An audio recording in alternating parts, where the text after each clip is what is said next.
Hey, real quick, I just want to give some more scaling options for the leg lifts. I know this is a pretty tough one. So two keys or two variables to play with is going to be hand position and either doing single leg or double leg, right? Now, I understand that hands forward and also feet wide, a couple of the first variations that I sent out, are very, very difficult. I just got a cramp right there. I'm not warmed up. And so part of it is just your brain connection with those muscles isn't quite there yet. So I don't want you to be totally discouraged. I think if we continue with this, you'll actually be there a lot faster than you think. Also, you know, it's super important that we make some progress in this area.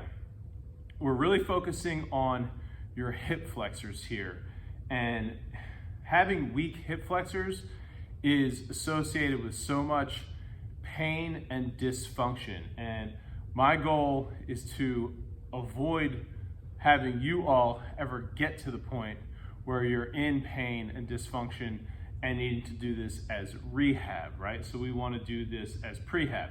I actually am speaking from personal experience. I have some pain, especially in this right hip flexor, and this is a tough exercise for me. It does hurt, but it's also very important. So I'm doing it as rehab. You guys do it now as prehab and be strong and pain-free. All right, so let's start with the easiest option, right? Easiest thing you're gonna do is actually just start with your hands back. Lean back, and we're just gonna do one leg, right? And I think that's where most of y'all right now, I'm speaking to my true coach community, are at, okay? And I'm happy that I actually started you guys off ambitiously with some of the more difficult progressions so that you can see what you can't do and where you're going. And so when you see the rep schemes going forward, let's just do, starting out, single with the lean back. From there, you might opt to go into double, okay?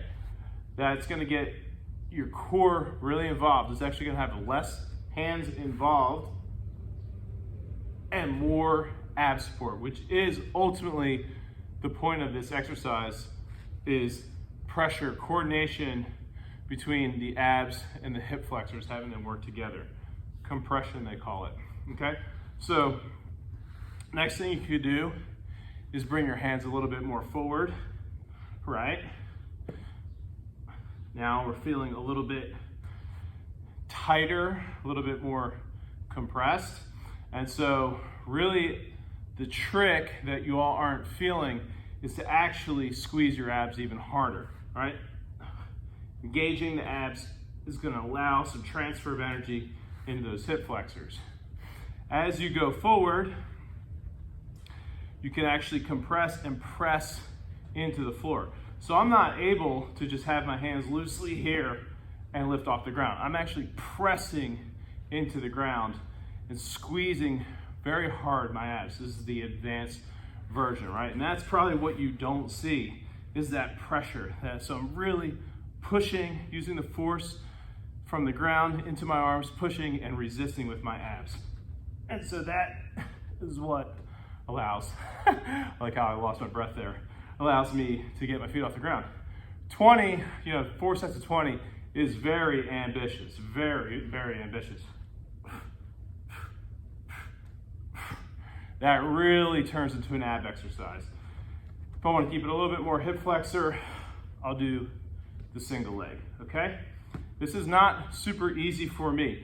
Even though it looks super easy, maybe it doesn't. It's tough. It takes a lot of mental energy to get that going. So yeah, stick with that. So the further your hand position back, typically the easier. Doing one leg is typically easier. And if you're gonna use two legs and eventually get forward, you're gonna need to learn that compression. As far as the splits thing goes, same rules apply, and I'm really not a good example of it. So, do as I say, not as I do. I guess those who can't do, teach. Fun times. All right, y'all. Peace.